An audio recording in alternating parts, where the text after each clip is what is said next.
Good morning, hello, hope you're all well, welcome. So behind me here is a BMW i4 M50. It's a car I've been looking forward to for ages. Back before I converted to electric, I was a big BMW M fan, so now to have an electric version of a BMW M car really interested me. And what I want to do today in this video is to get an idea of its real world range, its efficiency and how quickly it recharges. And this is going to be really very much a real world test in cold conditions. It's only just above 0 degrees Celsius right here, right now. Not just that, I want to compare it to what I think are two of its possible rivals. It's mainly being paired against the Tesla Model 3 Performance, but actually I think it has a lot of attributes which might swing people from a Porsche Taycan as well. So we happen to have these three cars, so let's drive them all in convoy and see exactly how this car compares. So we've got my Porsche Taycan 4S here. It has the bigger wheels, they're less efficient. It does have the performance battery, so it's got a 93 kilowatt hour battery. Usable of that, yeah, 87, 88 kilowatt hours usable. Air suspension, four-wheel drive.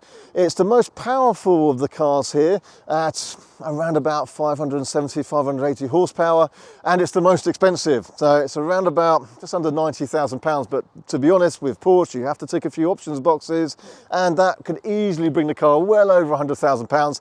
This car new was over £120,000. So it's expensive, but I do love it. It's a very comfortable car. It's a great cruiser. 0 to 60, 3.8 seconds, although it can actually usually outperform that and do better. And this is the only one to have the 2-speed gearbox as well. So I'm a big fan of the Taycan, and I will be interested to see how it compares to my other two electric cars, performance cars that I really like. So this BMW i4 M50, the top of the range one. So this has a gross battery of about 84 kilowatt hours, and BMW claim just over 80 kilowatt hours is usable. It's four-wheel drive, has about 540 horsepower, and it costs from about £65,000, but put a couple of options on it and you're into the 70s, £73,000 if you had tack pack, comfort pack and such like. So let's see how it goes. It's quite a heavy car, weighs in at 2,200 kilograms, just over that in fact, so it's not lightweight. Tesla Model 3 Performance, the current version with the slightly bigger 82 kilowatt hour battery, bigger than the earlier versions of the Model 3 Performance. So of that 82 kilowatt hours, we think about 77 is usable. Tesla don't publish the exact numbers. It's a lighter car though, 1,800 kilograms. It feels lighter than the other two and reactions like a fly. It's a really fast little car. This car here is priced at £60,000 new in the UK, and it's the quickest one of these three as well. 0 to 60, 3.1 seconds, although optimal conditions, 1 foot rollout and such like a Tesla, but 0 to 60 is the quicker car. These two are a bit more autobahn speed cars, but it'd be interesting to see what the Tesla is known for is its real world efficiency. So before we hit the road, bear with me and let me explain what we're doing. We're going to drive from here in convoy, same speed, same time, and that's the best way to compare the efficiency. But we're not going for maximum efficiency. Real world conditions, it's only just over 0 degrees Celsius, it's cold, and that won't be the most efficient the cars can be. They've got to heat the cabin and such like. But we're going to drive at motorway speed with the heating on, so it's very much real world. And side by side at the same speed, so that they're all under the same conditions, so that gives a true comparison. Teslas are usually super efficient. The Porsche Taycan, not particularly so. How will this BMW i4 compare? We're going to go to, I think, Rugby Services, because there we've got the Tesla chargers and we've also got some fast 350 kilowatt chargers that the other cars can go onto. To get the best from them, let's see how quickly they can charge. So the Porsche can charge at 270 kilowatts, super fast charging, 800 volt battery, and yeah, it is a quick charger. So these two, will they keep up? The BMW claims 200 kilowatts charging speed, and the Tesla claims, well, up to 250 kilowatt charging speed, but that can be hard to achieve.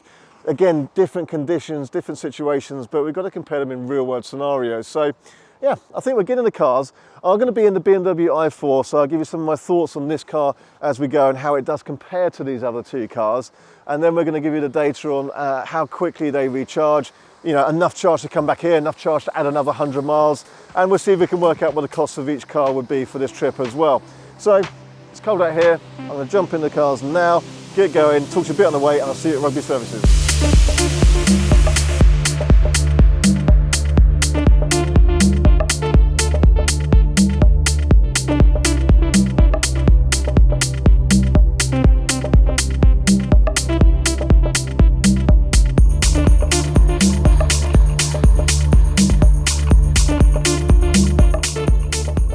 Okay, so what do these cars like to drive in comparison to each other? Let's start with the Model 3. Super sharp, super agile, whippersnapper. It's like a fly, changes direction, it's really responsive, super sharp steering. The agility on a country lane is really hard to match for an electric car. It feels the lightest of the three, and it is the lightest at 1800 kilograms.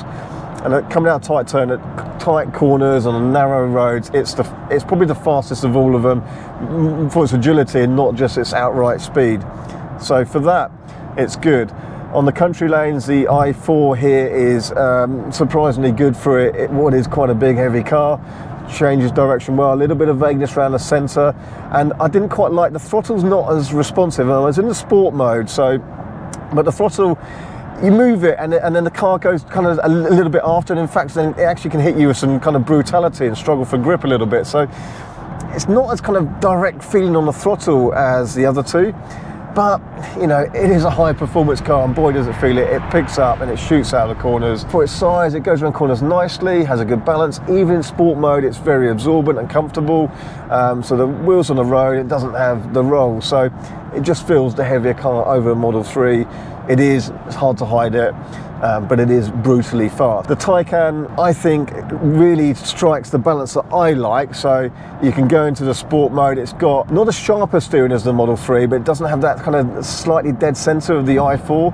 I like the Porsche steering. It's very nice. You know exactly where the car's going to be. Again, it is quite a big, wide car, so some of the country lanes, it's a bit, you know, feels a big car, but it shuffles along nicely. Again, suspension brilliant. It hunkers down, firms up, makes some great sounds. I prefer the sounds of the Porsche, by the way. I like that. This makes some noises, but it's not as good for me. Anyway, the Porsche hunkers down on the country lane and does a fantastic job. Again, still comfortable suspension. Like the i4, come out onto a motorway now, like we are. The i4 settles down into a nice soft cruise. The Porsche Taycan settles down into a nice soft cruise, very comfortable. You can change your modes, slackens dampers, all very good. The Porsche's got all-round air suspension. The i4 here's got springs on the front for that kind of steering feel, but air suspension on the back. The Tesla Model 3 Performance, by comparison, has got no adaptive stuff. So actually, when you get out on the motorway, it's still firm, it's still agile. And actually what I would like is to be able to, soften it off a little bit. You've got 4 hours of driving. You want to just kind of cruise along and not feel every bump in the road. So that's always been one of my criticisms of the Model 3, is that it's amazingly fun, amazingly agile, but you just want that little bit softer edge sometimes, you know, when you're just on a cruise. So there we are.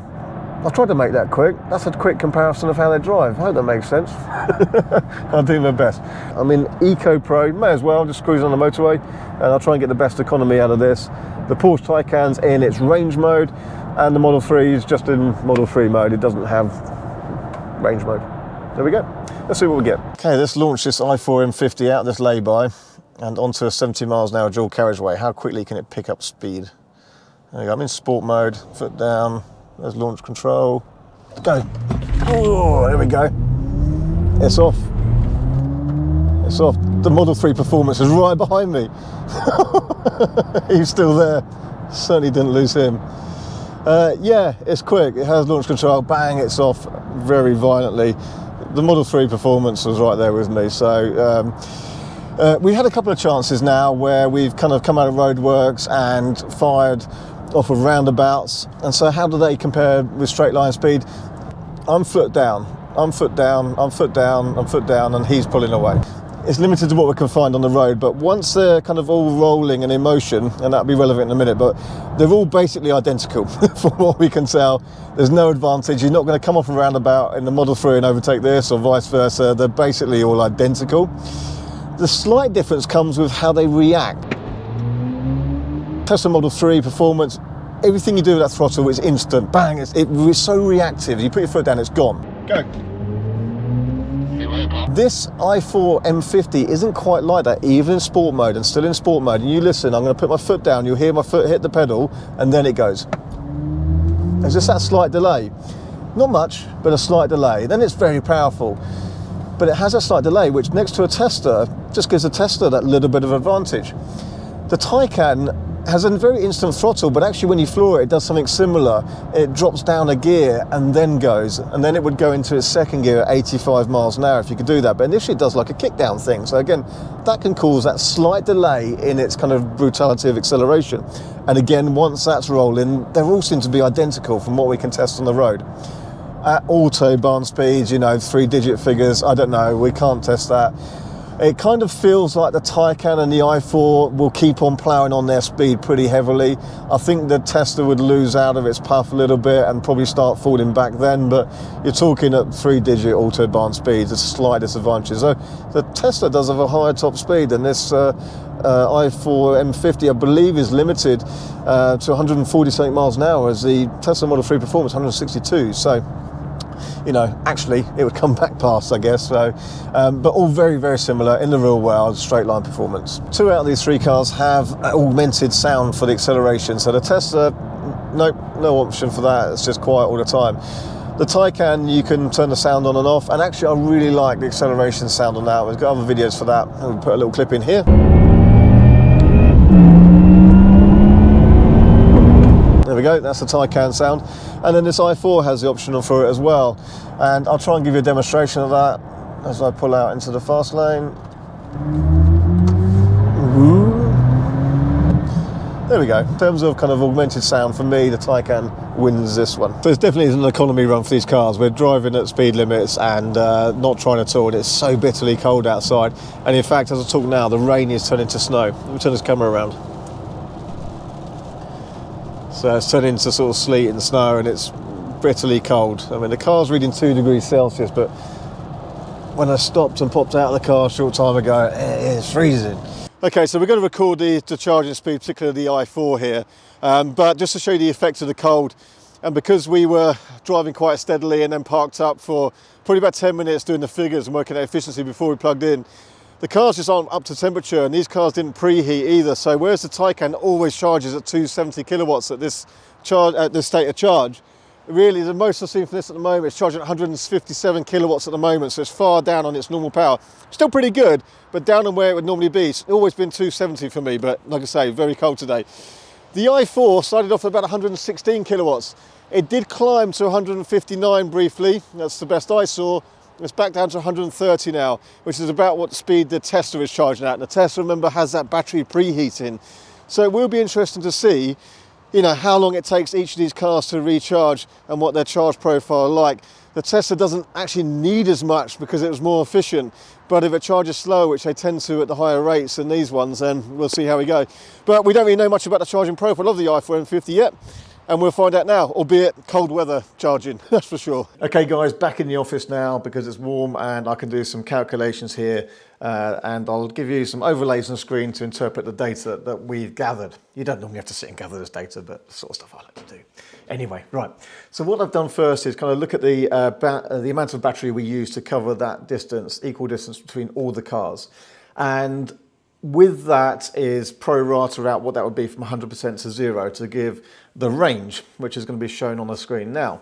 However, notice that with the Model 3, there are 2 versions of this. And this is because the Tesla, when you're heading towards a supercharger, will preheat the battery.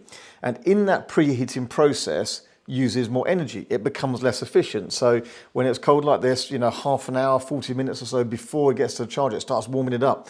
So there's 2 figures for the Tesla. One is if you're not going to a supercharger, you're just going to drive a distance and you don't have that extra energy used in the winter months because of the heating.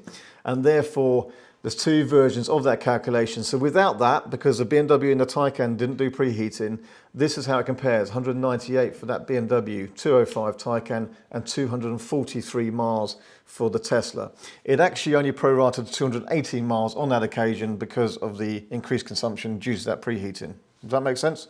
Hopefully so. However, so first let me just show you the charging speeds each car achieved. Now this is where probably all the cars suffered because it was cold, but the Tesla did preheat, so it actually peaked at a slightly higher charging rate than the Taycan.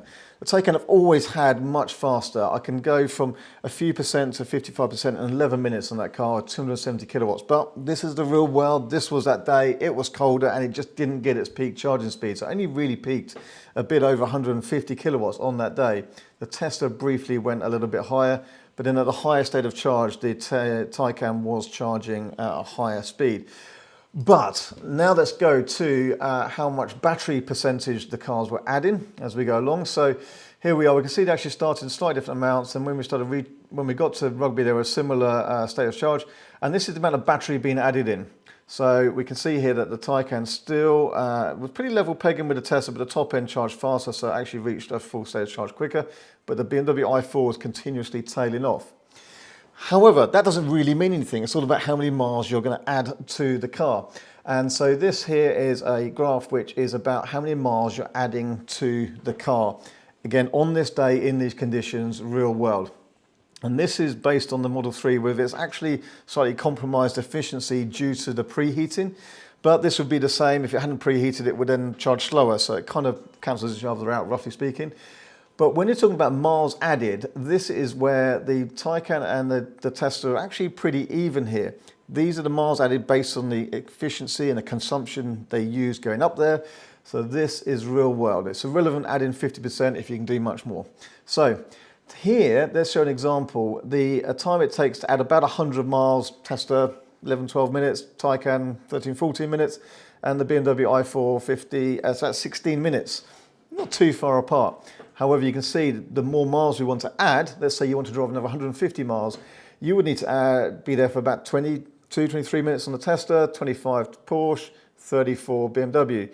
You want to get back 168 miles like we wanted to do, this is where it opens up slightly because you've got less than half an hour for the Tesla and the Taycan. Again, each one of these would normally be faster than that, but these conditions today. The BMW though, 44 minutes. So this is where we can see we're 15, 16 minutes off of the pace of the Tesla and the Porsche to drive back 170 odd miles distance. And this is where the BMW just falls behind really in the real world based on those calculations from that day. And so the BMW is a great cruiser, really comfortable. It's horses for courses. It will really suit many. Practicality, the hatch is great. And it is a good car. I like it, but it is falling behind. Now, the one kind of caveat to this would be different weather conditions. A warmer day would affect all of these and probably increase the rate of the BMW also. But also software updates play a big part with electric cars. And it wouldn't surprise me at all if over time BMW maybe tweak the software and we could see slightly faster charging profiles. That does happen. So this could all improve. And so I'd be really keen to try this car again in the summer.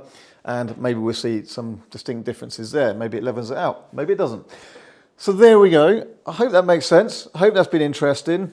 Kind of horses for courses with these cars. And they're all brilliant though. They're all very good cars.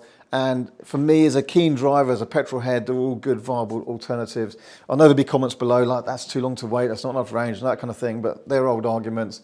The reality is we can enjoy our cars and still go electric.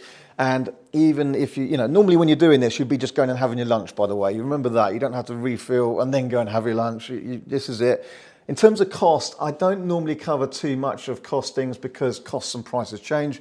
But the recharging costs on these cars to replenish what we had used to go up there, £19.14 for the Tesla, £23.30 for the Porsche, and £24.75 for the BMW. And again, I can see the comments below. My Passat diesel would do the same, but it's not about it. Normally we'd recharge at home and each one would cost, £5 or £6 type of thing, So yes, these costs are when you're using the public rapid chargers, but normally it'd be far less. However, we've got to change, and this is it, and they are all good and enjoyable cars, and the reality is very easy to live with.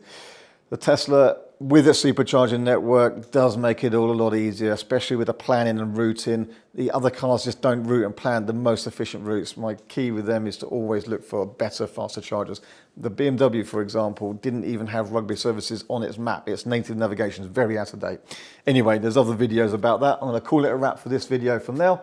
Thank you for watching and stay subscribed for more. See you on the next one. Hey everyone, thanks for watching our videos. If you like our content and want to see more, don't forget to not only subscribe but also hit the bell icon for notifications so you don't miss any new videos as they're uploaded. Plus, we're also on Instagram. Just look up R Simons or RSEV. We're on Facebook and Twitter. So lots of news, stories and things as we go on each one of those channels.